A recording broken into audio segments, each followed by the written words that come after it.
Seat से सचिन पायलट पीछे चल रहे हैं। सचिन पायलट टोंक की सीट से पीछे चल रहे हैं, ये अपने आप में बहुत बड़ी खबर है। वाकई में ये बहुत बड़ी बात होगी अगर सचिन पायलट अपनी सीट पर पीछे हैं। ये राजस्थान की सबसे हॉट सीट है। सचिन पायलट अपने आप को मुख्यमंत्री पद का दावेदार कहते हैं। ये जो टोंक इलाका है, गुर्जर और मुसलमान वोटर्स यहाँ अच्छी खासी संख्या में है। ये हमेशा सचिन पायलट के साथ रहे तो थोड़ा आश्चर्य होगा कि सचिन पायलट यहाँ पीछे चल रहे हैं। हालांकि 400 ही सीटों से पीछे चल रहे हैं, जबकि यहाँ पर जो टोंक सीट पर जो बसपा के उम्मीदवार थे, नॉमिनेशन निकलने के बाद भी उन्होंने सचिन पायलट का समर्थन दिया था और कहा था कि मैं सचिन पायलट के साथ हूँ, कांग्रेस को वोट करना है। उसके बाद भी अगर सचिन पायलट वहाँ पिछड़ रहे हैं तो ये बड़ा एक आश्चर्यचकित वाली बात है। आपको याद होगा सौरभ कि टोंक इलाके में, इस पूरे इलाके में रमेश भिदोड़ी को सौंपी गई थी कमान पूरे प्रचार की। और रमेश भिदोड़ी आप जानते हैं कि जब पार्लियामेंट में जो उनके जो बयान आए थे उसके बाद लगा था कि हो सकता है पार्टी उनसे पीछे हट जाए, लेकिन उनको बहुत ही प्रोजेक्शन के साथ और बहुत अच्छी तरह से उनको उतारा गया। तो उन्होंने बोला था कि अगर राजस्थान में अगर बीजेपी हारती है तो लाहौर में मिठाई बांटी जाएगी, दिवाली वहां मनाई जाएगी। टोंक की सीट से सचिन पायलट का पीछे होना हैरानी की बात है। पहले राउंड की गिनती के बाद अच्छा देखिए, उससे बड़ा सरप्राइज आ गया छिंदवाड़ा से। कमलनाथ खुद पीछे चल रहे हैं। अब इससे बड़ी और सेटबैक की बात क्या हो सकती है? बहुत बड़ी बात है। मतलब ये कोई उम्मीद ही नहीं कर सकता कि कमलनाथ पीछे होंगे, सचिन पायलट पीछे होंगे। ये दोनों चीजें बहुत सेंसेशनल है। हालांकि ये बहुत शुरुआती राउंड है, बदल भी सकता है। और मध्य प्रदेश में बीजेपी की अगर बात करें तो बहुत ज्यादा आगे निकल गई है विजय लक्ष्मी। इस वक्त बीजेपी 135 सीटों पर लीड कर रही है। कांग्रेस पार्टी 93 सीटों पर रुझान में आगे दिखाई दे रही है। बहुत बड़ा मार्जिन हो गया है। देखिए, अगर छिंदवाड़ा से कमलनाथ पीछे हैं तो ये ट्रेंड कंटिन्यू रहेंगे। टोंक से सचिन पायलट पीछे हैं तो राजस्थान में ये ट्रेंड कंटिन्यू रहेंगे। ये छिंदवाड़ा हम सब जानते हैं कि ये कमलनाथ का गढ़ है। 9 बार यहां से वो पार्लियामेंट के लिए चुने जा चुके हैं और कमलनाथ ने अपने बेटे नकुलनाथ को खड़ा किया था अपनी जगह। वो यहां से पार्लियामेंट के मेंबर हैं। छिंदवाड़ा की जो विधानसभा सीट है, कमलनाथ ने बाई इलेक्शन में जीती थी और फर्स्ट राउंड की काउंटिंग में कमलनाथ आगे हैं। ये अब शायद फिर से ट्रेंड शुरू हुआ सर, पीछे चल रहे हैं। उसके बाद जब दोबारा इस वक्त ट्रेल कर रहे हैं सर कमलनाथ, ये क्लियर है। खबर जो है वो ये कि ट्रेल कर रहे हैं इस वक्त। अच्छा, उनका कहना है कि फर्स्ट राउंड की काउंटिंग में आगे थे, उसके बाद वो पीछे हो गए। उसके बाद पीछे हो गए। वो ये दावा करते हैं कि मेयर से लेकर सांसद तक सब कांग्रेस पार्टी के मैं जिताता हूं छिंदवाड़ा में, और ये उनका कॉन्फिडेंस दिखता भी है। देखिए, उनके बेटे ने पार्टी डिक्लेयर करे उससे पहले एमएलए के कैंडिडेट डिक्लेयर कर दिए थे, तो ये और पार्टी भी मानती है भैया उनका इलाका है, जिसको चाहे लड़ाएं, जिसको चाहे जिताएं।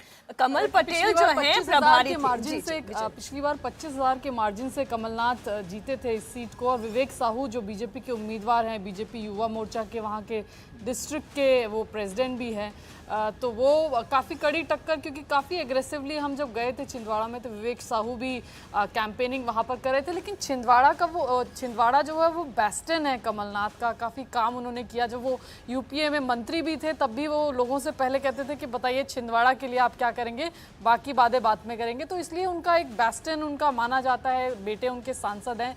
अगर कमलनाथ यहाँ से हारते हैं तो बड़ा कमल पटेल जिनके ऊपर जिम्मेदारी ट्रेल कर रहे हैं वो तो। इस बार के चुनाव में उनको भी पता था कि कम से कम पिछली बार जैसी स्थिति उनके अपने विधानसभा क्षेत्र में उनके लिए नहीं है। इसका एक सबूत के तौर पे आप देख सकते हैं कि पिछली बार चुनाव में अपनी कंस्टिट्यूंसी में उन्होंने सिर्फ 1 दिन दिया था, इस बार 5 दिन लगातार एक बार तो कैंप किए थे। तो इतना तो तय मानिए कि अगर वो जीतते भी हैं तो मार्जिन कम होगा, इसमें कोई दो राय नहीं, ये सबको पता है। और बीजेपी की एक बड़ी समस्या छिंदवाड़ा में ये रही थी सौरभ कि वहाँ पर बीजेपी के जो कार्यकर्ता थे उनको ये पिछले 10-15 सालों की बात करें तो उनको ये पता था कि अगर कमलनाथ और उनके सिस्टम से वो फाइट करने की कोशिश करेंगे तो उनका अपना नेतृत्व भी उन्हें सपोर्ट नहीं करेगा। ये एक बीजेपी की बड़ी समस्या रही थी। बीजेपी की परेशानी भी दिख रही है। नरेंद्र सिंह तोमर पीछे हो गए देवेंद्र दिमनी से। दिमनी में, लेकिन फाइनली अगर आप देखेंगे तो उसमें आपको अच्छे मार्जिन के साथ वो जीतते हुए नजर आएंगे। बहुत क्लोज मुकाबला भी नहीं रहेगा और कमलनाथ भी अच्छे मार्जिन से जीतेंगे, मुझे इसमें कोई शक नहीं है। ये शुरुआती ट्रेंड में ऐसा लग सकता है वो थोड़े बहुत पीछे हो जाएं, लेकिन छिंदवाड़ा में कमलनाथ हारें, पीछे रह जाएं, ये बहुत आश्चर्य वाली बात है। कुछ वीआईपी सीट्स की बात हो रही है तो इसमें मध्य प्रदेश की नरेला सीट की भी हम बात कर ले। दिमनी से नरेंद्र सिंह तोमर अभी पीछे चल रहे हैं। मध्य प्रदेश में पहले राउंड की गिनती पूरी हो चुकी है। 134 पर बीजेपी आगे, 94 पर इस वक्त रुझानों में कांग्रेस आगे चल रही है। सर, एक और हाई प्रोफाइल सीट की हम बात कर लेते हैं। नरेला की ये विश्वास सारंग की सीट है। शिवराज की सरकार में मंत्री हैं, हमेशा टीवी पर शिवराज को और बीजेपी को डिफेंड करते हुए दिखाई देते हैं। चौथी बार मैदान में, 3 बार चुनाव जीत चुके हैं। ब्राह्मण कायस्थ वोटर की संख्या ज़्यादा है इस सीट के ऊपर और 30% 30% मुस्लिम आबादी वाली ये सीट है। और विश्वास सारंग हम सब जानते हैं जिस तरह के वो बयान देते हैं, वो हार्ड हिंदुत्व की लाइन लेते हैं और उसी के लिए शायद इसका फ़ायदा उठाने की वो कोशिश करेंगे, इस इलाके में आगे चल रहे हैं। और एक बार जरा बात कर लेते हैं हम मध्य प्रदेश की जो सबसे वीआईपी सीट समझी जा रही है, बुधनी की भी। बुधनी वीआईपी सीट आप इसको कह सकते हैं। शिवराज सिंह चौहान 31 साल के थे जब पहली बार यहाँ से विधायक बने और छठी बार वो शिवराज सिंह यहाँ से मैदान में हैं। अगर यहाँ का जातिगत समीकरण देखें, कास्ट फैक्टर देखें तो ओबीसी वोटर्स की तादाद ज़्यादा है। किरार और यादव निर्णायक हैं और शिवराज सिंह हम सब जानते हैं किरार जाति से ताल्लुक़ रखते हैं, लेकिन ये सीट जातिगत समीकरण से ऊपर है। शिवराज सिंह चौहान की अपनी सीट है, बड़ी आसानी से इसको जीत लेंगे। जो फिलहाल पोजीशन दिखाई दे रही है खासकर मध्य प्रदेश और राजस्थान में, आपको लगता है कि ये ट्रेंड कंटिन्यू करेगा?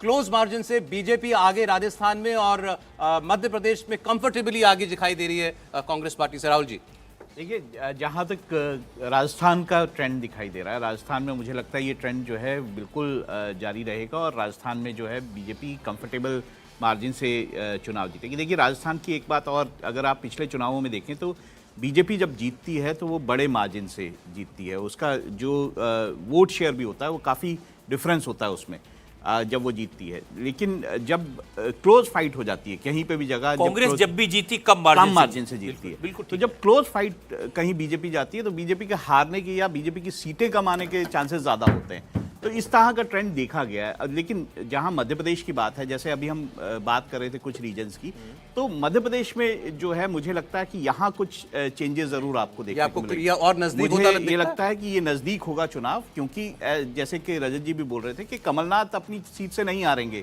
किसी भी हालत में, और बाकी भी जो बड़े नेता हैं वहां पर जो खड़े हुए हैं वो भी अपनी सीटें जो हैं वो बाकायदा लेके आएंगे। आप तो ऐसे में ये कमलनाथ की ट्रेंड, बात कर रहे थे, कमलनाथ जी अब इन तस्वीरों में दिखाई दे रहे हैं। जाहिर है सर, ये तो अब बैठ के डिस्कशन अब शुरू हो चुका है। पार्टी बहुत पीछे चल रही है, 92 सीटों पर रुझानों में है और बीजेपी काफी लीड बना चुकी है। ये अगर ट्रेंड कायम रहता है तो ये कमलनाथ के लिए बहुत बड़ा सेटबैक होगा, बहुत बड़ा सेटबैक होगा।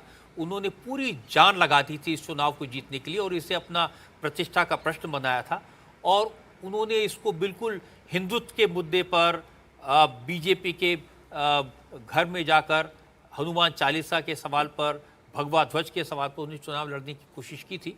लेकिन शिवराज सिंह चौहान ने आखिरी 3 महीने में बहुत मेहनत की। वो जो पासा पलटा है इसका क्रेडिट शिवराज सिंह चौहान को जाना चाहिए, क्योंकि आखिरी 3 महीनों में उन्होंने बहुत जान लगाई।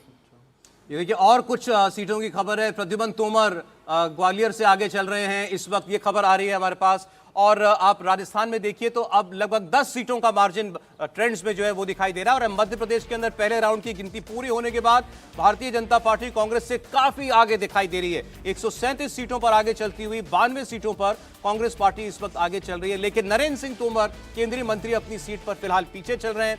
नरेला से मंत्री विश्वास सारंग भाजपा के, वो इस वक्त लीड कर रहे हैं और फर्स्ट राउंड की गिनती मध्य प्रदेश के अंदर आगे हो गई। झोटवाड़ा से राज्यवर्धन राठौड़ सांसद बीजेपी के पीछे हो गए अपनी सीट से। अब ये जो सीट थी, यहाँ से जो ये जीती हुई सीट थी भारतीय जनता पार्टी की और यहाँ से बागी हो गए उम्मीदवार, उन्हें कहीं और पर एडजस्ट किया गया और ये कहा जा रहा था कि राज्यवर्धन सिंह राठौड़ के लिए यहाँ पर मुश्किल हो सकती है।